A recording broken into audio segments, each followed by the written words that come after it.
Hello and welcome everyone to this Warcraft replay. This is going to be the second game of this best of 3 series between Rising Stars Tho, the purple orc player on the top left, and TC's Yumiko, spawning as the grey human player on the bottom right. This map is on Terenas stands, so it could be a short one, it could be a long one. I don't know, Warcraft maps, the size of the Warcraft maps can be very deceptive on the predicted game times. So either way, the score is favoring Tho 1-0, and Yumiko. I think he left too early. I probably could guarantee that Yumiko would have won game 1 if he played a little longer. I mean, he lost both his heroes and eventually gave the GG. I don't if you haven't watched game 1, watch it. If you haven't, I'm just gonna put my comments. It may not be right. Yumiko might have clearly lost that one, but in my eyes, I saw that Yumiko had two very quick hero revivals, a level 2 and a level 1. That's not that long. I know that hero advantage was favoring Tho, but you know, he was either forced to go for an all-in counterattack, which could have been countered by Yumiko's stuff, or Tho was forced to get a bestiary again, and maybe a Spirit Lodge, I don't know, rebuild the altar, just rebuild most of his stuff. He had a barrack still, but, you know, would barracks units be enough? I don't know. Either way, I thought that could have dragged a little longer. I wanted to see who would have solidly won that. I think both players had a chance.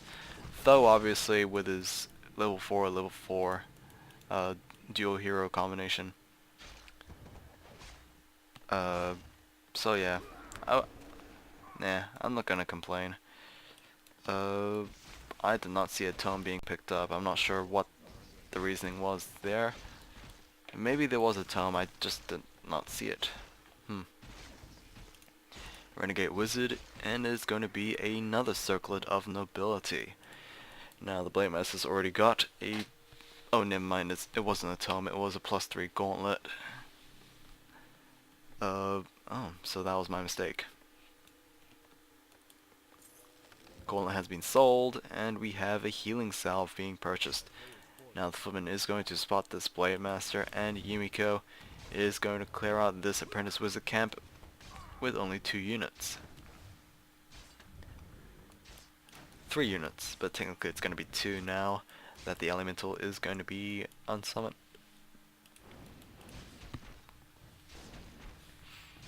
Okay, Yumiko straight away going for like the furthest green creep camp from his own base, so I guess that's...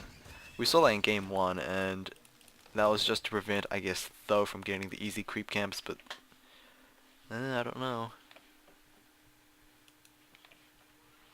Wow, 2 footmen running away from 1 grunt. I don't like the sight of that. I think the footman can take on those that grunt, but the Blade Master would be nearby and take them down. Either way, Yumiko is actually going to clean up the remainder of this Apprentice Wizard camp, and there we go right there. The grunt has spotted the Archmage, but the Archmage is so close to level 3. Cloak Shadows being sold and a TB staff being purchased. Now, Tho is not liking that. He is going to go after this Renegade Wizard camp. Picked himself a +2 Ring of Protection.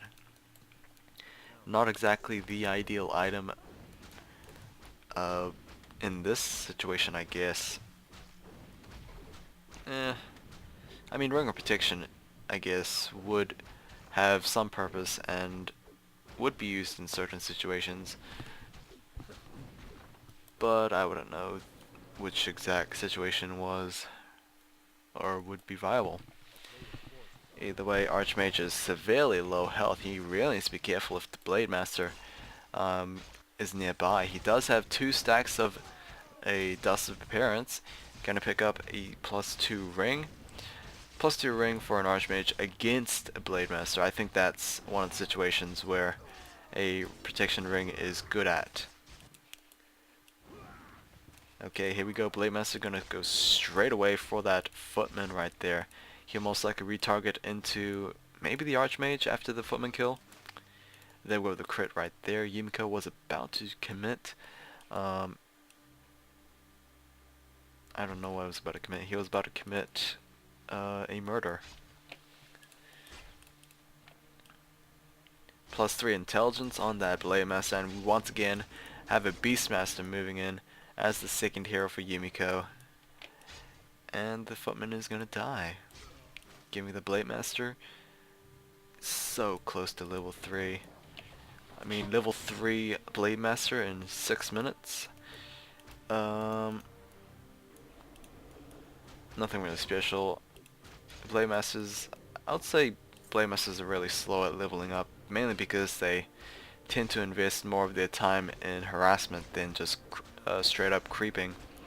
So I guess a level 3 Blade Master, wow, we're almost at 7 minutes right here. There we go with the level 3 Blade Master, and let's see how this guy will turn out. We obviously have level 2 Windwalk as the second, as the third ability point spent. And we have another nice crit proc right there. So far Yumiko might be in a little bit of a twist. He is at Keep Tech, and he does have double Arcane Sanctums, and we are double pumping Priests and Sorceresses. Now we do have the Shadowhunter out for Tho as well, and here we go right now. The Sasquatch camp is going to be cleared out. Shadow Priest will be the first target, and we have a Hex on the Sasquatch. Looks like the Blade Master is going to leave the entirety of the experience to that Shadowhunter, as we currently have Water Elementals trying to deal some harassment. This one's going to die no doubt, as he is recently summoned. Now we are starting to have some Headhunters being added to the mix for Tho, and I like that idea. I love Troll Headhunters, and at the same time they do very well against spellcasters.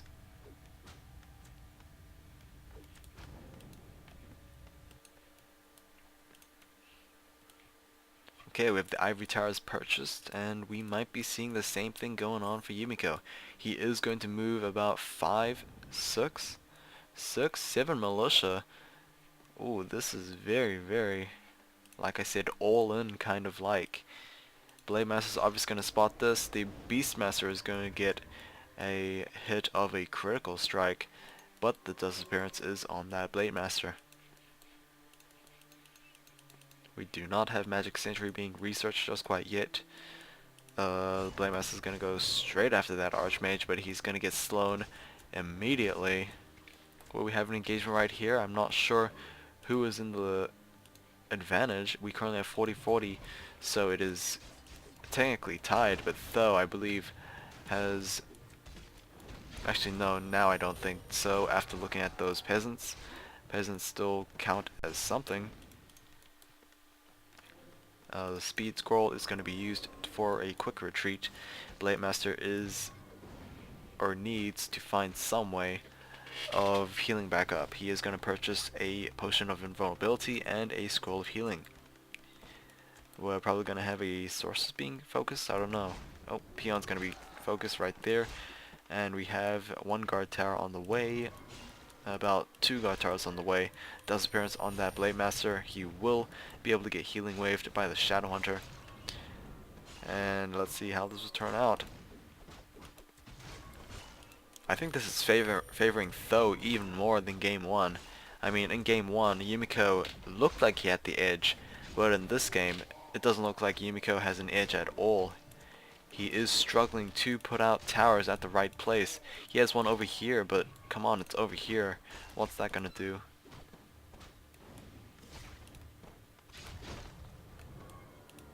Okay, we have another speed scroll being used over there. Blade Master is gonna purchase most likely another scroll of healing. And maybe a scroll of protection, I don't know. not that many to actually benefit from the score protection. Nope, he is going to come back. Okay, we have more scout towers being constructed once again, and a forward arcane vault for Yumiko.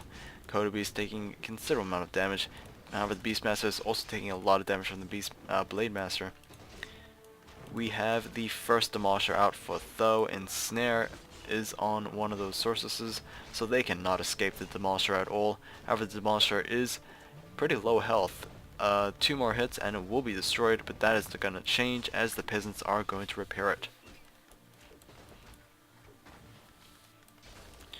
Okay, Tho is actually getting out Demolishers even quicker than he did at game 1, I believe, or it might be same time, but still, he is getting those Demolishers out. Meanwhile, Tho, he is producing more peasants just in case this attack fails, but he's gotta find some way of doing this. There we go with an ensnare on that sorceress. The Demolishers will probably make work out of that ensnared sorceress. There we go. Splat goes the sorceress.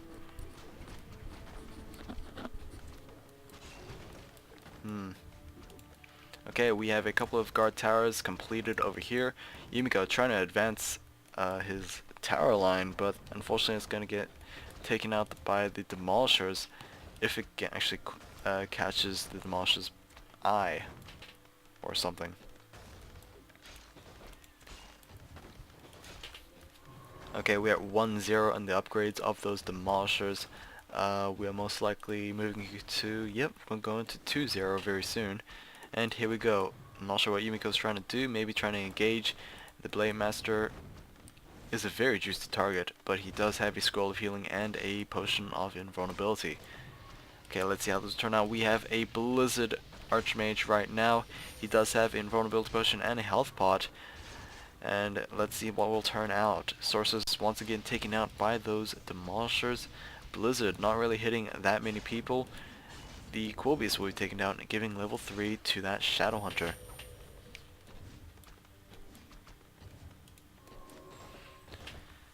Okay, Demolisher slowly pushing back against these spellcasters. Another Blizzard. Blizzard's a very effective spell against those Demolishers, but at the same time it does have a short range, so the Archmage, wow, is going to be taken out by a critical on that Blade Master, and GG from Yumiko. So 2 relatively short games. That was intentional. Hope you guys enjoyed, and I'll see you guys next time. Take care.